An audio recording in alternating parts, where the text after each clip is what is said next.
Mesdames et messieurs, bonjour. Bienvenue dans votre rubrique live des titres de ce lundi 24 juin 2024 sur votre chaîne préférée Speedline Télévision. Démarrons par le quotidien Le Télégramme d'Étienne Ouessou pour lire à la une. Crise entre le Niger et le Bénin, Yahi et Soglo sont attendus à Niamey. Au regard de la crise qui prévaut entre le Niger et notre pays, le Bénin, les anciens présidents encore en vie, Nicéphore Dieudonné Soglo, Boni Yahi, ont souhaité rencontrer les autorités du Niger qui ont marqué leur accord.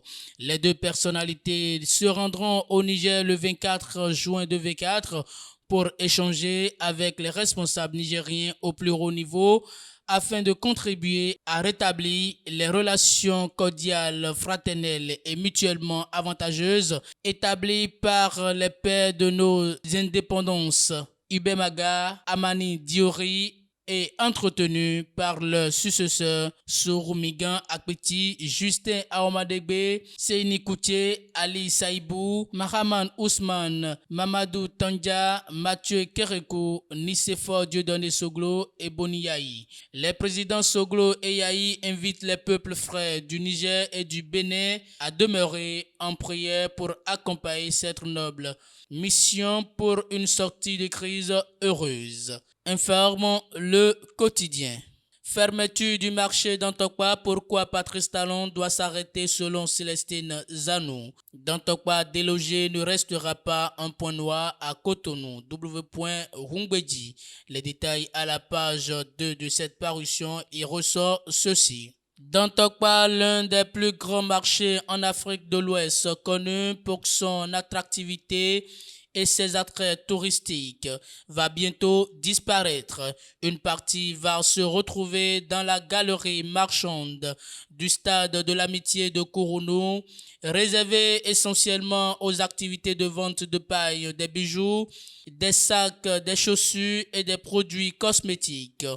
Une autre destinée au marché de gros d'Abomey-Calavi est réservée aux grossistes pour des activités de commerce de produits agroalimentaires périssables ou non périssables. Les autres usagers du plus grand marché au Bénin qui ne trouveraient pas de place vont être relogés dans les nouveaux marchés urbains. Au sujet des inquiétudes que suscite la délocalisation du marché d'Antokwa, le porte-parole du gouvernement a été rassurant lors de la rencontre avec la presse en ligne ce vendredi. D'Antokwa délogé ne restera pas un point noir à Cotonou. Il va y avoir des investissements, a confié Wilfried L. Hungweji. Les investissements qui seront réalisés sur le site du marché de Dantokwa, selon le porte-parole de l'exécutif béninois, feront que l'attractivité connue pour ce site va demeurer. La décision de délocalisation de Dantokwa est intervenue suite aux incendies répétés enregistrés dans ce marché à cause des installations anarchiques et non conformes aux normes, d'où l'option de modernisation des infrastructures marchandes destinées à offrir un cadre attrayant et sécurisé aux usagers. Et pour finir avec ce quotidien Hajj 2024 en Arabie Saoudite, le Bénin distingué pour ses services fournis aux pèlerins. Les détails sont à lire à la page 6 de cette parution. Passons à présent au quotidien Diakpata pour lire à la une. Polémique autour du nouveau code électoral. Les clergés et les imams, deux avis contraires.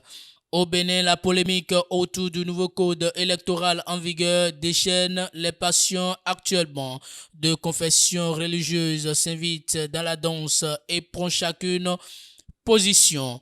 L'une souhaite la révision pressée du dit code et l'autre soutient que le document soit laissé en l'état. Il s'agit bien évidemment des évêques et des imams de Parakou. Le jeudi, les évêques réunis au sein de la conférence épiscopale du Bénin ont rendu publiques les recommandations de leur dernier colloque sur le nouveau code.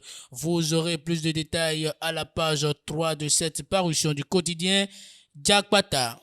Toujours avec Diakpata, décentralisation au Bénin, un décret présidentielle pour réorganiser la structure du cabinet des maires des communes, informe le quotidien. Mesdames et messieurs, et c'est tout pour ce numéro de votre rubrique Live des titres de ce lundi 24 juin 2024 sur votre chaîne préférée Speedline Télévision. Merci pour votre fidélité, écoute et attention. Passez une très bonne journée.